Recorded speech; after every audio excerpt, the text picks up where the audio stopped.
सभी को जय मसीह की। मेरा नाम गोविंदा देवांगन है। मैं रायपुर छत्तीसगढ़ से हूँ और मेरी तो अद्भुत गवाही है जो मेरी पत्नी आपको संक्षिप्त में आपको गवाही सुनाएंगी।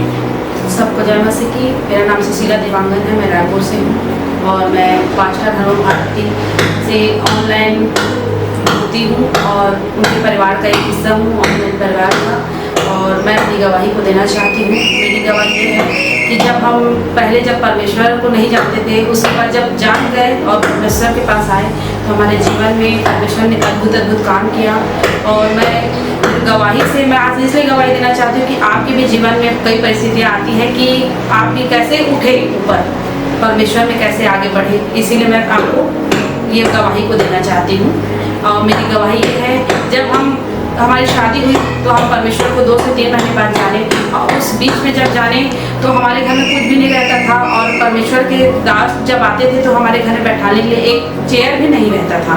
और हमारे रिलेटिव में मेरी खुद की बहन है जो मेरी बड़ी मम्मी की बेटी है, वो हमको जब भी आती थी मेरे घर में चाय नाश्ता बाकायदा करती थी, लेकिन मुझे एक बोल के जाती थी, तेरा ससुर कुछ नहीं किया तो तेरे पति भी कुछ नहीं कर सकते हैं।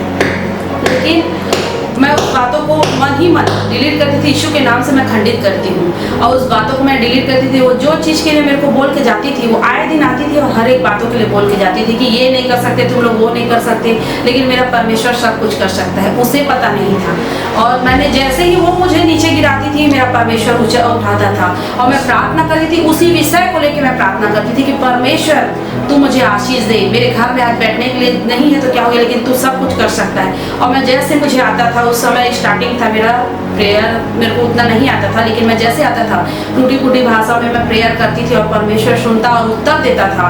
वो फिर आती थी जो आशीष मेरे घर में आता था, उसके बाद और कुछ देखती थी, ये होने से कुछ नहीं होता, ये चीज़ होना चाहिए, ऐसा बोलती थी। तो मैं उसी चीज़ को लेकर फिर से मैं प्रार्थना करना स्टार्ट करती थी कि परमेश्वर मेरे घर में बैठने के लिए नहीं रहता था।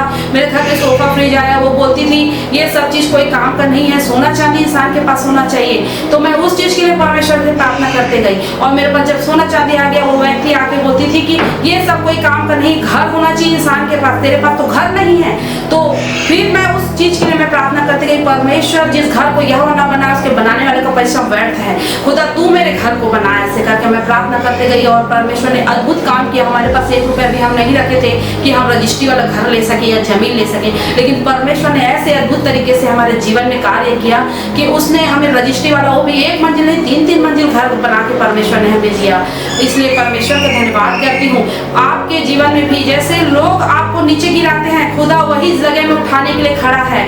आप उस चीज़ों को बुरा मान के घुड़कते मत रहो, अंदर उड़ते मत रहो, लेकिन उसी चीज को पॉइंट लेकर आप प्रार्थना करना चालू कर दो। लोग जहाँ गिराते हैं, क्योंकि देखिए हमारे जीवन में क्या कमी हम नहीं जानते, लेकिन खुदा जानता है। इसीलिए वो लोग के द्वारा जब वो बातें निकलती है तो उसी चीज को लेकर आप प्रार्थना कीजिए और परमेश्वर आशीष देने के लिए खड़ा है। वो परमेश्वर धर्मियों को मनुष्य गिराने की कोशिश करता है। उसका वचन कहता है धर्मी जितने बार भी गिरे, 7 बार भी गिरे, मैं उसे उठाऊंगा। और मनुष्य जितने बार भी हमें गिराना चाहेगा वो हमारा खुदा उठाएगा।